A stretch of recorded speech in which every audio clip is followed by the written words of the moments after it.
दोस्तों अगर आप किसी भी क्वेश्चन का आंसर जानते होंगे तो कमेंट बॉक्स में ज़रूर से बताइएगा। तो दोस्तों एक नंबर का हो जाएगा आपका राइट आंसर लोथल में, यानी कि सिंधु घाटी सभ्यता का प्रमुख बंदरगाह जो था लोथल में था, यानी कि इसका जो राइट आंसर होगा ऑप्शन नंबर सी होगा। अगला क्वेश्चन आता है, अगला क्वेश्चन है दोस्तों कि हड़प्पा सभ्यता की खोज किस वर्ष में हुई थी। तो हड़प्पा सभ्यता की खोज 1921 ईस्वी में हुई थी, यानी कि इसका जो राइट आंसर होगा ऑप्शन नंबर ए होगा। तो दोस्तों आप लोग याद रखेंगे क्योंकि काफी महत्वपूर्ण क्वेश्चन है। तो हड़प्पा सभ्यता की खोज 1921 ईस्वी में किया गया था। अगला क्वेश्चन आता है, अगला क्वेश्चन है दोस्तों कि निम्नलिखित में से हड़प्पा सभ्यता की खोज किसने की थी। तो निम्नलिखित में से हड़प्पा सभ्यता की खोज किसने की थी। तो दयाराम साहनी ने किया था, यानी कि इसका जो राइट आंसर होगा ऑप्शन नंबर डी होगा दोस्तों।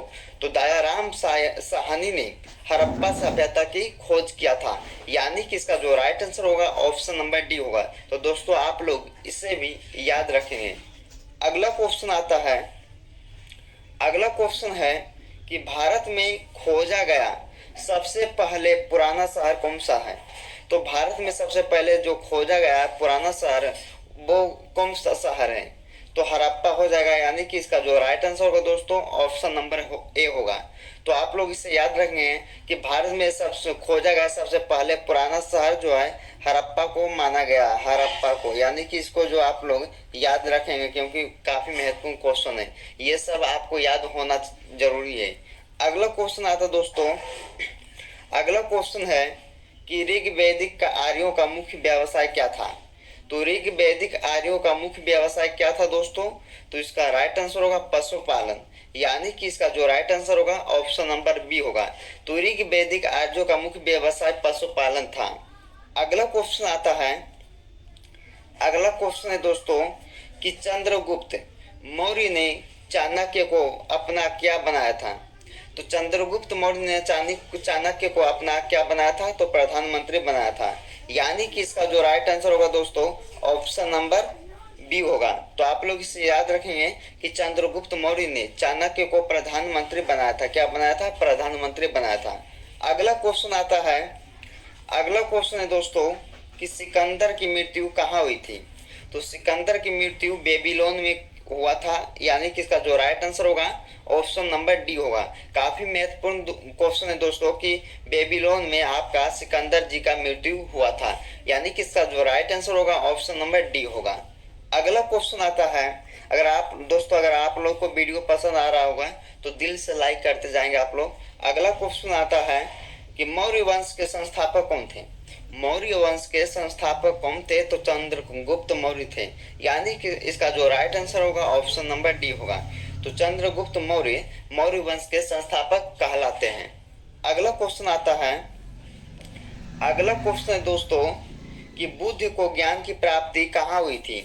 तो बुद्ध को ज्ञान की प्राप्ति कहाँ हुई थी दोस्तों। तो इसका राइट जो आंसर होगा आप लोग कमेंट बॉक्स में इसका राइट आंसर जरूर से बताइएगा कि बुद्ध को ज्ञान की प्राप्ति कहाँ हुआ था। तो कमेंट बॉक्स में इसका राइट आंसर बताइएगा आप लोग। अगला क्वेश्चन आता है, अगला क्वेश्चन है दोस्तों आप सभी का कि हाइडे स्पीच का युद्ध किसके मध्य में हुआ था। तो हाइडे स्पीच का युद्ध किसके बीच हुआ था दोस्तों। तो सिकंदर और पोरस के बीच में हुआ था, सिकंदर पोरस, यानी कि इसका जो राइट आंसर होगा दोस्तों ऑप्शन नंबर डी होगा। तो आप लोग इससे भी याद रखेंगे। अगला क्वेश्चन आता है, अगला क्वेश्चन है कि अशोक ने किस शहर की स्थापना की थी। तो अशोक ने श्रीनगर की शहर की स्थापना किया था, यानी कि इसका जो राइट आंसर होगा ऑप्शन नंबर ए होगा। तो आप लोग याद रखेंगे कि श्रीनगर शहर को अशोक ने स्थापना किया था। अगला क्वेश्चन आता दोस्तों, अगला क्वेश्चन है कि किस आक्रमण के बाद अशोक ने बौद्ध धर्म अपनाया था। तो कलिंग युद्ध के बाद अशोक ने बौद्ध धर्म अपनाया था। अगला क्वेश्चन आता दोस्तों, अगला क्वेश्चन है कि शुंग वंश के संस्थापक कौन थे। तो शुंग वंश के संस्थापक जो है पुष्यमित्र शुंग है, यानी कि इसका जो राइट आंसर होगा ऑप्शन नंबर ए होगा। काफी महत्वपूर्ण क्वेश्चन दोस्तों, आप लोग इसे भी याद रखेंगे। अगला क्वेश्चन है दोस्तों कि सातवाहन वंश के संस्थापक कौन थे? तो सातवाहन वंश के संस्थापक जो थे सिमुक कहलाते। क्या? सिमुक। यानी कि इसका जो राइट आंसर होगा ऑप्शन नंबर सी होगा। अगला क्वेश्चन आता है, अगला क्वेश्चन है कि कनिष्क के दरबार में चरक क्या थे? तो कनिष्क के दरबार में चरक क्या थे? तो वैद्य थे। एक वैद्य चरक जो थे वैद्य थे। यानी कि इसका जो राइट आंसर होगा ऑप्शन नंबर बी होगा। आप लोग इसे भी याद रखेंगे। अगला क्वेश्चन आता दोस्तों कि बुद्ध चरित्र किसकी रचना है? तो बुद्ध चरित्र जो है अश्व घोष की रचना है। यानी कि इसका जो राइट आंसर होगा ऑप्शन नंबर डी होगा। अगला क्वेश्चन है दोस्तों, अगला क्वेश्चन है आपका कि भारत का आइंस्टीन किसे कहा जाता है? तो भारत का आइंस्टीन किसे कहा जाता है दोस्तों? तो नागार्जुन को। किसको? नागार्जुन को। यानी कि इसका जो राइट आंसर होगा ऑप्शन नंबर बी होगा। तो आप लोग याद रखेंगे कि नागार्जुन को भारत का आइंस्टीन कहा जाता है। अगला क्वेश्चन आता फ्रेंड्स, अगला क्वेश्चन आपका कि निम्नलिखित में से गुप्त वंश के संस्थापक कौन कहलाते थे? तो निम्नलिखित में से गुप्त वंश के संस्थापक कौन है? तो श्री गुप्त हैं। कौन है? श्री गुप्त। यानी कि इसका जो राइट आंसर होगा ऑप्शन नंबर ए होगा। आप लोग इसे भी याद रखेंगे। अगला क्वेश्चन आता दोस्तों, अगला क्वेश्चन है कि आगरा नगर की स्थापना किस शासक ने की थी? तो आगरा नगर की स्थापना सिकंदर लोदी के शासक ने किया था। सिकंदर लोदी ने किया था। यानी कि इसका जो राइट आंसर होगा ऑप्शन नंबर सी होगा दोस्तों। तो आप लोग इसे भी याद रखेंगे कि आगरा नगर की स्थापना सिकंदर लोदी के शासक ने किया था। अगला क्वेश्चन आता है, अगला क्वेश्चन दोस्तों कि गुप्त वंश का वास्तविक संस्थापक कौन था? तो गुप्त वंश का वास्तविक संस्थापक कौन था? तो चंद्रगुप्त प्रथम था। यानी कि इसका जो राइट आंसर होगा ऑप्शन नंबर ए सही होगा। आप लोग इसे भी याद रखेंगे कि चंद्रगुप्त प्रथम जो थे गुप्त वंश का वास्तविक संस्थापक था।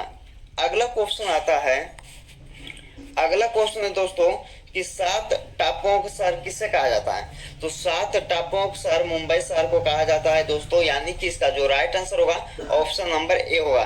तो आप लोग याद रखेंगे कि 7 टापुओं का शहर हम लोग जानते हैं कि मुंबई शहर को कहा जाता है। किसको कहा जाता है दोस्तों? मुंबई शहर को 7 टापुओं का शहर कहा जाता है। अगला क्वेश्चन आता है, अगला क्वेश्चन है कि भारत में पहला कृषि विज्ञान केंद्र कहाँ स्थापित हुआ था? तो भारत में पहला कृषि विज्ञान जो कहाँ स्थापित हुआ था? तो पुडुचेरी में हुआ था। कहाँ हुआ था? पुडुचेरी में। यानी कि इसका जो राइट आंसर होगा दोस्तों ऑप्शन नंबर बी होगा। आप लोग इसे भी याद रखेंगे। अगला क्वेश्चन आता है, अगला क्वेश्चन है कि सर्वाधिक अम्लीय वर्षा किस देश में होती है? तो सर्वाधिक अम्लीय वर्षा नॉर्वे में होता है। यानी कि इसका जो राइट आंसर होगा दोस्तों ऑप्शन नंबर सी होगा। तो आप लोग याद रखेंगे कि सर्वाधिक अम्लीय वर्षा किस देश में होता है? तो नॉर्वे देश में होता है। कहाँ होता है दोस्तों? तो नॉर्वे देश में होता है। यानी कि इसको भी आप लोग याद रखेंगे। अगला क्वेश्चन आता दोस्तों आप सभी का, अगला क्वेश्चन है कि अमीर खुसरो किसके प्रसिद्ध दरबारी कवि थे? तो अमीर खुसरो किसके प्रसिद्ध दरबारी कवि थे? तो अलाउद्दीन खिलजी के दरबारी कवि थे। यानी कि इसका जो राइट आंसर होगा दोस्तों ऑप्शन नंबर बी होगा। तो आप लोग इसे भी याद रखेंगे कि अलाउद्दीन खिलजी के अमीर खुसरो किस के प्रसिद्ध दरबारी थे? तो अलाउद्दीन खिलजी के। अगला क्वेश्चन आता है, अगला क्वेश्चन है दोस्तों कि लूनी नदी पर स्थित जवाई बांध किस राज्य में स्थित है? तो लूनी नदी पर स्थित जवाई बांध राजस्थान राज्य में स्थित है। यानी कि इसका जो राइट आंसर होगा ना ऑप्शन नंबर बी होगा दोस्तों। तो आप लोग इसे याद रखेंगे कि राजस्थान राज्य में लूनी नदी पर स्थित जवाई बांध आपका स्थित है दोस्तों। तो आप लोग इसे याद रखेंगे। ओके, अगला क्वेश्चन आता है दोस्तों, अगर आप लोग को वीडियो पसंद आ रहा होगा तो दिल से आप लोग लाइक करते जाएंगे, और जितने भी लोग मेरे YouTube चैनल पे नए होंगे तो सब्सक्राइब कीजिएगा और लाइक कीजिएगा, और दोस्तों के यहाँ ज्यादा से ज्यादा सब्सक्राइब शेयर कीजिएगा। अगला क्वेश्चन आता है दोस्तों कि करगम किस प्रदेश का लोक नृत्य है?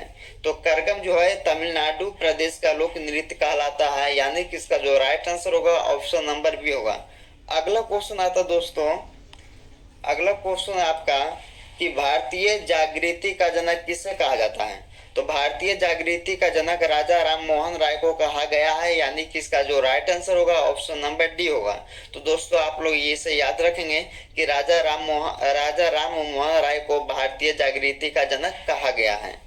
अगला क्वेश्चन आता है, अगला क्वेश्चन है कि जम्मू कश्मीर में उरी बांध किस नदी पर स्थित है। तो जम्मू कश्मीर में उरी बांध जो है झेलम नदी पर स्थित है, यानी कि इसका जो राइट आंसर होगा ऑप्शन नंबर डी होगा। तो दोस्तों आप लोग इससे याद रखेंगे कि झेलम नदी पर जम्मू कश्मीर में उरी बांध आपका स्थित है। आप लोग इसे ध्यान से पढ़ के याद रखेंगे। दोस्तों अगर आप लोग, अगला क्वेश्चन आता है कि सुंदरवन राष्ट्रीय उद्यान किस राज्य में स्थित है। तो सुंदरवन राष्ट्रीय उद्यान जो है पश्चिम बंगाल राज्य में स्थित है, यानी कि इसका जो राइट आंसर होगा ऑप्शन नंबर सी होगा। अगला क्वेश्चन आता है, अगला क्वेश्चन है कि निम्नलिखित में से किस शहर से होकर नेत्रावती नदी बहती है। तो निम्नलिखित में से किस शहर से होकर नेत्रावती नदी बहती है। तो मंगलुरु से होकर नेत्रावती आपका नदी बहती है, यानी कि इसका जो राइट आंसर होगा ऑप्शन नंबर बी होगा। अगला क्वेश्चन आता दोस्तों, अगला क्वेश्चन है कि निम्नलिखित में कौन सा स्थान जैन धर्म से संबंधित है। तो निम्नलिखित में कौन सा स्थान जैन धर्म से संबंधित है दोस्तों। तो रत्नगिरी इसका राइट आंसर होगा, यानी कि ऑप्शन डी इसका राइट आंसर होगा। तो रत्नगिरी जो है आपका जैन धर्म से संबंधित है। एक स्थान जो ऐसा है जो कि जैन धर्म से संबंधित है, उस स्थान का नाम है रत्नगिरी। अगला क्वेश्चन आता दोस्तों कि आधुनिक युग की मीरा के नाम से किसे जाना जाता है। तो आधुनिक युग की मीरा के नाम से महादेवी वर्मा को जाना जाता है, यानी कि इसका जो राइट आंसर होगा ऑप्शन नंबर सी होगा। दोस्तों अगर आप लोग मेरे चैनल पे पहली बार आए हैं तो सब्सक्राइब करें, लाइक करें और दोस्तों के यहाँ ज्यादा से ज्यादा शेयर करें। दोस्तों अगला क्वेश्चन है दोस्तों कि निम्नलिखित में से कौन सी विद्युत धारा की इकाई है। तो निम्नलिखित में से कौन सी विद्युत धारा की इकाई है। तो एम्पियर कहलाता है, यानी कि विद्युत धारा के जो मापक होता है एम्पियर माना जाता है, यानी कि इसका जो राइट आंसर होगा ऑप्शन नंबर ए होगा। दोस्तों अगर आप किसी भी क्वेश्चन का आंसर जानते होंगे तो कमेंट बॉक्स में लगाना ना भूलें। अगला क्वेश्चन है कि इनमें से कौन सी नदी दक्षिण भारत की गंगा भी कही जाती है। तो इनमें से कौन सी नदी दक्षिण भारत की गंगा भी कही जाती है। तो गोदावरी नदी को दक्षिण भारत की गंगा भी कही जाती है, यानी कि इसका जो राइट आंसर होगा ऑप्शन नंबर सी होगा। दोस्तों आप लोग इसे याद रखेंगे। जितने भी क्वेश्चन देख रहे हैं इस वीडियो में दोस्तों, आप लोग सारे क्वेश्चन बहुत बार एग्जाम में रिपीट हो चुका है, तो आप लोग इसे ध्यान से देखें और एक बार जरूर देखें। अगला क्वेश्चन आता है, अगला क्वेश्चन है आपका कि भारत के पहले राष्ट्रपति का क्या नाम था। तो भारत का पहला राष्ट्रपति का नाम डॉक्टर राजेंद्र प्रसाद था, यानी कि इसका जो राइट आंसर होगा ऑप्शन नंबर बी होगा। अगला क्वेश्चन आता है कि वायुमंडलीय दाब मापने का पैमाना क्या कहलाता है। तो वायुमंडलीय दाब मापने का पैमाना जो बैरोमीटर कहलाता है, क्या कहलाता है, बैरोमीटर, यानी कि इसका जो राइट आंसर होगा ऑप्शन नंबर ए होगा। अगला क्वेश्चन आता है कि गुरुत्वाकर्षण की खोज किसने की थी। तो न्यूटन ने किया था गुरुत्वाकर्षण की खोज, यानी कि इसका जो राइट आंसर होगा ऑप्शन नंबर ए होगा। दोस्तों तो आपके लिए काफी महत्वपूर्ण क्वेश्चन है ये कि न्यूटन ने गुरुत्वाकर्षण की खोज किए थे। अगला क्वेश्चन आता है, अगला क्वेश्चन है दोस्तों कि मसालों का बगीचा किस राज्य को कहा जाता है। काफी महत्वपूर्ण क्वेश्चन है दोस्तों, बहुत बार एग्जाम में पूछा गया प्रश्न है और बहुत बार रिपीट भी हो चुका है। तो मसालों का बगीचा जो है केरल राज्य को कहा जाता है, यानी कि इसका जो राइट आंसर होगा ऑप्शन नंबर बी होगा। अगला क्वेश्चन आता है, अगला क्वेश्चन है कि बिहार बंगाल से अलग कब हुआ था। तो बिहार जो है बंगाल से 1912 ईस्वी में अलग हुआ था, यानी कि इसका जो राइट आंसर होगा दोस्तों ऑप्शन बी होगा। तो आप लोग याद रखेंगे कि 1912 ईस्वी में बिहार बंगाल से क्या हुआ था, अलग हुआ था। तो आप लोग इसे भी याद रखेंगे। अगला क्वेश्चन आता है, अगला क्वेश्चन आता है दोस्तों कि हीराकुंड जल विद्युत परियोजना किस नदी पर स्थित है। तो हीराकुंड जल विद्युत परियोजना महानदी पर स्थित है, यानी कि इसका जो राइट आंसर होगा ऑप्शन नंबर सी होगा। तो दोस्तों आप लोग याद रखेंगे कि महानदी पर हीराकुंड जल विद्युत आपका परियोजना स्थित है, आप लोग इसे भी याद रखेंगे।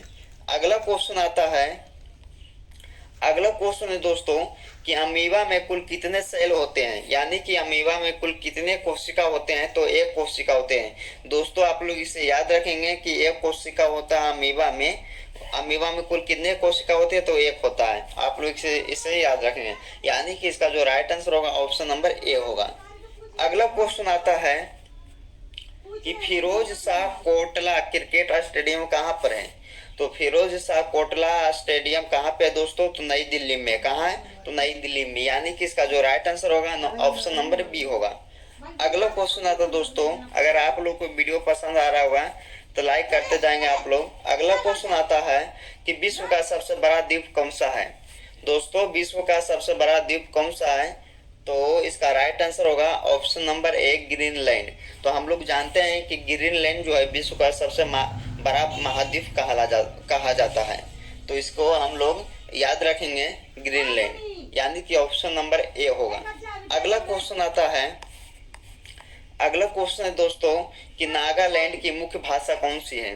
तो नागालैंड की मुख्य भाषा कौन सी कहलाती है, तो अंग्रेजी कहलाती है, यानी कि इसका जो राइट आंसर होगा दोस्तों ऑप्शन नंबर ए हो डी होगा। तो आप लोग इसे याद रखेंगे कि अंग्रेजी भाषा जो है नागालैंड की मुख्य भाषा कहलाती है। अगला क्वेश्चन आता है, अगला क्वेश्चन है दोस्तों कि कौन सा राज्य भारत के सबसे पूर्वी भाग पर स्थित है। तो कौन सा राज्य भारत के सबसे पूर्वी भाग पर स्थित है, तो अरुणाचल प्रदेश है जो भारत के सबसे पूर्वी भाग पर स्थित है।